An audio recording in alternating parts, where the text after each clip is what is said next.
So karon no, pagkuan na mo. Pag-ingon ra mo pag namo ilabay diri nga mga baboy nga mga patay, mga iro kay kami ray mo daob. Ako may income, sigihan yung labay diri. Sigihan yung labay diri. Bawal magtapon ng basura dito. Labay. Awat si. Lantawang basura. Dayon maglabay pa diri baboy. Sigihan niyo yung labay diri mga patay ha kay Saka may kwarta ba? para maka-income ba.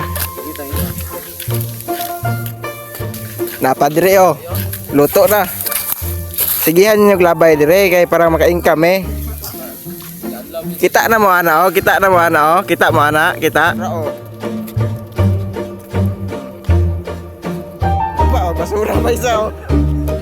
Kana imong gili diha ko imo pa nang gitabang dire. Ho so, kita na day mo diyan no, bawal magtapon ng basura. Pero oh, daghan kay basura sa ubos di mo kasabot ana aw kay noon kay Tagalog mangguna oh dapat magbutang kay imong kuan ibisaya para makasabot ni sila gapailar gining mga Pinoy. So hi guys, for today's video day no kay baho man kaayong patay gyud so mao to nga muag yung giadto dire den pagsubay namo sus Ginoo ko kinsa may galabay taon dire og patay nga baboy ay unsa ba ning isa iro ba ni basta kay dili masabtan ay kay duha man ni sila kabuk dire nang nangalata na ba dili mailan so mo to nga amo adang gidauban dire kay di gyud makaya gyud ang kabaho. Kamo ba kung sige mo kuan bitaw no kana inyong mga baboy mga unsa mga matay ninyo inyo rin ang ilubong di ninyo ilabay dire nga kabalo mo nga dala ni dapli nigdala daghan mga agi dire nga baho kayo.